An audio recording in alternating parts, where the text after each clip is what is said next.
All right, let's go back to the story now that we've been tracking all week. Of course, developments coming out of the Johannesburg fire in the aftermath of that, and the families having to identify the bodies of their loved ones. The Gauteng Health Department basically giving the families of the victims of those who passed away in that deadly fire in the Johannesburg CBD 30 days in which to claim the bodies of their loved ones. Some families are expected to go to the mortuaries in Diepkloof, that's in Soweto, as well as in Hillbrow, that's in the Johannesburg CBD, to try and identify their loved ones.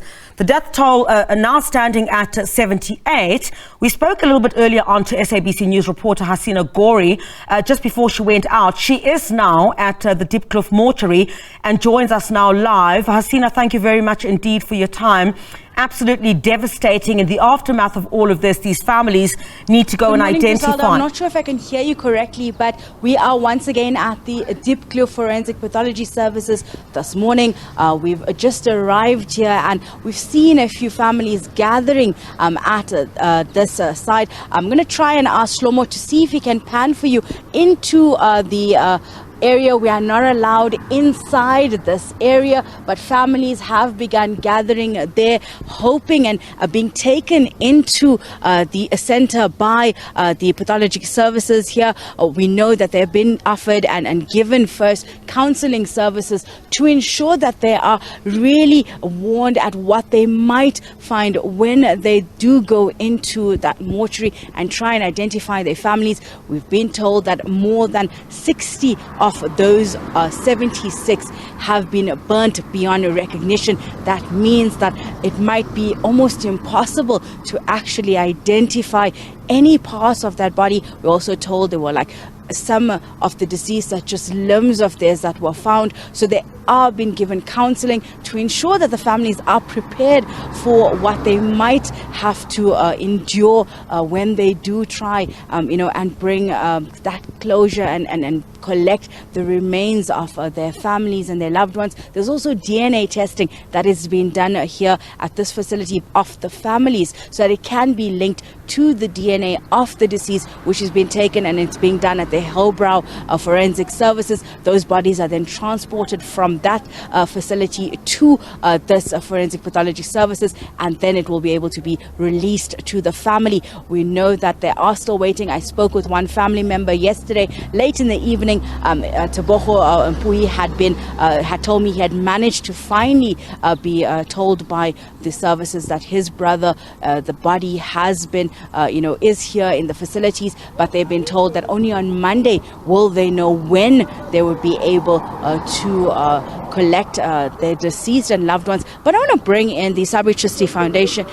the burial services, the Rais. Thank you so much for speaking to us. I spoke with the services yesterday, outside the Hillbrow, where we're still trying to get some clarity. Can you tell us, is there any update on the process right now?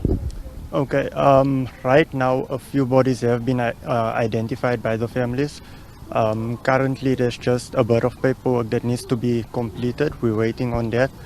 And hopefully we are hoping by later today we are able to get the bodies released and prepare for the burials.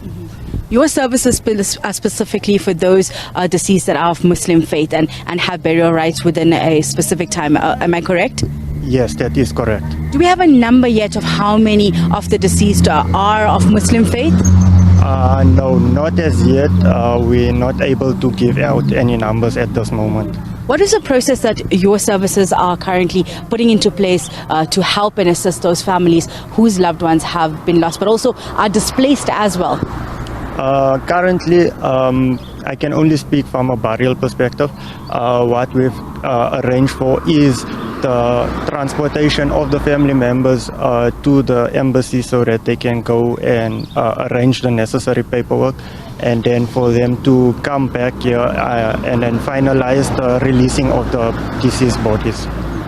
Thank you so much. That was Rais Ibrahim speaking to us here at the Diepkloof Forensic Pathology Services, where those deceased, the 76 deceased, are expected to be brought here, their bodies, and their families will be able to identify them, then be able to begin preparing for their final rites that will be given. We know that some of those that were in that building are from Malawi as well as from Tanzania, and they are of Muslim faith, and Islamic ruling dictates that burials should be done between 24 to 72 hours. In extreme situations, there are exceptions to the rule, and they are trying to assist those families that find themselves in this situation. As you've heard, some of the bodies here are being identified by the families. We're hopeful that some of them will be released sometime later today, and that those loved ones will be able to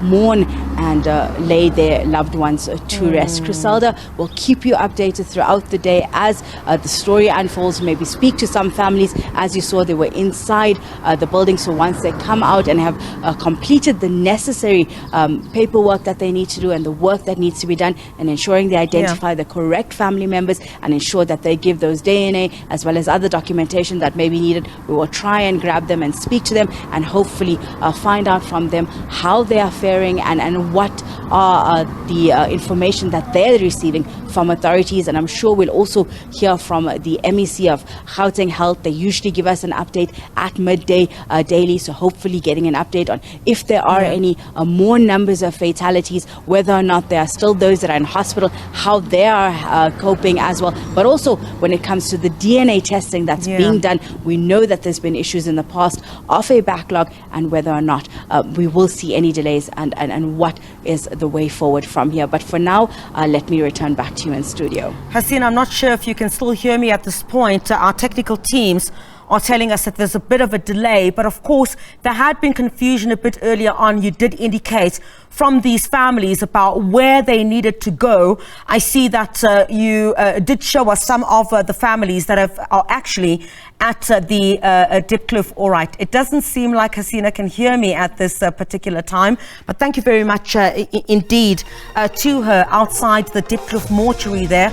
Of course, carrying out that story with a lot of dignity there, given that, of course, the families are now on the premises of the Diepkloof mortuary. This is where they're going to identify the remains of their loved ones. Of course, these would be families of those who can identify, as there are those victims that have been burnt beyond recognition. Of course, there's a DNA process that needs to take place there before they're able to lay their loved ones to rest, so that there's a proper identification that is done, of course, through a DNA. But Hasina Gori is live to us there from the Diepkloof mortuary. A bit later on, we'll also be chatting to Patricia Fasagi, who is going to one of the homes, and this is where the individuals who have lost their loved ones, who are unable at this particular point to find alternative accommodation, or those who are being housed at this particular time, where they're being housed. Patricia Fasagi will try to give us details